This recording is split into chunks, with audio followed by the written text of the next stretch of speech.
হে আল্লাহ, আমি দুর্বল, আপনি শক্তিশালী, আমি অসহায়, আপনি আমার সাহায্যকারী। আমি জানি না আমার জন্য কি ভালো, কিন্তু আপনি সব জানেন। তাই আমার জন্য যা কল্যাণকর সেটি আমার ভাগ্যে লিখে দিন। আসসালামু আলাইকুম রহমতুল্লাহ। আপনি কি অনেক দিন ধরে কোনো একটি দোয়া করছেন, চোখের পানি ফেলছেন, রাতের অন্ধকারে আল্লাহকে ডাকছেন, কিন্তু মনে হচ্ছে আপনার দোয়া যেন কবুলই হচ্ছে না? হতাশ হবেন না প্রিয় মুসলিম ভাই ও বোনেরা, কারণ আপনি যখন আল্লাহকে ডাকেন তখন আপনি এমন একজন সত্তাকে ডাকছেন যিনি আপনার মনের কথাও জানেন, আপনার চোখের পানিও দেখেন এবং আপনার প্রয়োজন আপনার নিজের চেয়েও ভালো জানেন। আজকের ভিডিওতে জানবো কোরআন ও সহিহ হাদিস বর্ণিত 5টি গুরুত্বপূর্ণ দোয়া, যেগুলো আমাদের জীবনের কঠিন সময়ে আল্লাহর কাজে সাহায্য চাইতে শেখায়। আসুন প্রিয় মুসলিম ভাই ও বোনেরা, কোন 5টি দোয়া সেগুলো আজকে জানবো। নাম্বার 1, বিপদে ইউনুস আলাইসাল্লামের দোয়া পড়া। সেই দোয়াটি হচ্ছে লা ইলাহা ইল্লা আন্তা সুবহানাকা ইন্নী কুনতু মিনাজ জালিমিন। অর্থ হচ্ছে, আপনি ছাড়া কোনো উপাস্য নেই, আপনি পবিত্র, নিশ্চয়ই আমি জালিমদের অন্তর্ভুক্ত ছিলাম।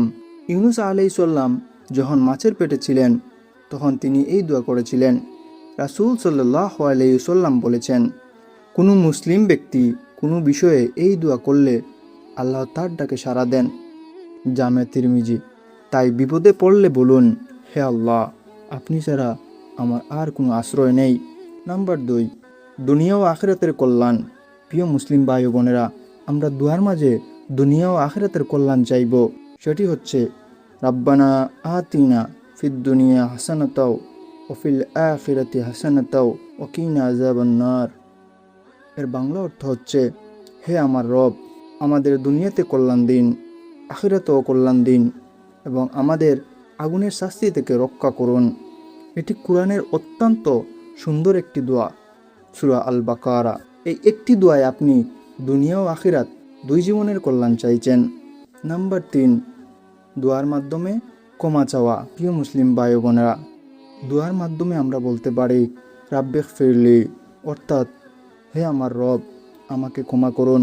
রাসূল সাল্লাল্লাহু আলাইহি ওয়াসাল্লাম 2 সিজদার মাঝখানে রাব্বিগ ফিরলি বলতেন বলে সহিহ বর্ণনায় এসেছে। প্রিয় মুসলিম ভাই ও বোনেরা, আমরা ভুল করি, গুনাহ করি, তারপরেও আল্লাহর দরজা আমাদের জন্য বন্ধ হয়ে যায় না। তাই বেশি বেশি রাব্বিগ ফিরলি পড়ুন। নাম্বার 4, সিজদার সময় নিজের প্রয়োজনীয় দোয়া করা।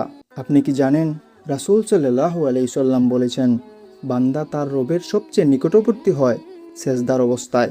তাই সেজদায় বেশি বেশি দোয়া করতে বলেছেন, সহিহ মুসলিম। তাই সেজদায় গিয়ে শুধু তাড়াহুড়া করে উঠে যাবেন না। নিজের বাসায় আল্লাহর কাছে বলুন, হে আল্লাহ, আমার কষ্ট দূর করে দিন। হে আল্লাহ, আমার পরিবারকে হেফাজত করুন। হে আল্লাহ, আমার রিজিক বাড়িয়ে দিন। হে আল্লাহ, আমার যে আশা পূরণ হওয়া আমার জন্য কল্যাণকর সেটি পূরণ করে দিন। কারণ সেজদা হলো বান্দার রবের কাছে ফিরে যাওয়ার একমাত্র পূর্ব মুহূর্ত। নাম্বার 5, প্রিয় মুসলিম ভাই বোনেরা, সব কিছুর জন্য আল্লাহর কাছে ফিরে আসা। আল্লাহ মাগফিরলি ওয়ারহামনি আহদিনি আরফিনি অরজুকনি। বাংলা অর্থ হচ্ছে, হে আল্লাহ, আমাকে ক্ষমা করুন, আমার প্রতি দয়া করুন, আমাকে হেদায়েত দিন, আমাকে নিরাপদ ও সুস্থ রাখুন এবং আমার রিজিক দান করুন। এই দোয়ার মাধ্যমে আপনি একসঙ্গে ক্ষমা, রহমত, হেদায়ত, নিরাপদ ও রিজিক চাইছেন। প্রিয় মুসলিম ভাই ও বোনেরা, মনে রাখবেন, দোয়া করে সঙ্গে সঙ্গে ফল না পেলেও হতাশ হবেন না। হয়তো আল্লাহ আপনার জন্য আরও ভালো কিছু রেখেছেন। হয়তো আপনার দোয়ার মাধ্যমে কোনো বিপদ দূরে সরিয়ে দিয়েছেন, আর হয়তো সেই দোয়ার প্রতিদান আখিরাতের জন্য রেখে দিয়েছেন। তাই আজ থেকে দোয়া বন্ধ করবেন না। রাতে যখন সবাই ঘুমিয়ে যাবে, আপনি আপনার রবের সামনে দাঁড়ান, চোখের পানি ফেলুন, নিজের ভাষায় কথা বলুন, হে আল্লাহ, আমি দুর্বল, আপনি শক্তিশালী, আমি অসহায়, আপনি আমার সাহায্যকারী। আমি জানি না আমার জন্য কি ভালো, কিন্তু আপনি সব জানেন। তাই আমার জন্য যা কল্যাণকর সেটি আমার ভাগ্যে লিখে দিন। আল্লাহ আমাদের সকলের হালাল ও কল্যাণকর দোয়া কবুল করুন। ভিডিওটি ভালো লাগলে একজন মুসলিম ভাই ও বোনের কাছে শেয়ার করুন। হয়তো আপনার একটি শেয়ারের মাধ্যমে কেউ আল্লাহর কাছে ফিরে আসবে। প্রিয় মুসলিম ভাই বোনেরা, নতুন নতুন ইসলামিক ভিডিও পেতে চ্যানেলটি সাবস্ক্রাইব করে সঙ্গেই থাকবেন। আজ এ পর্যন্তই।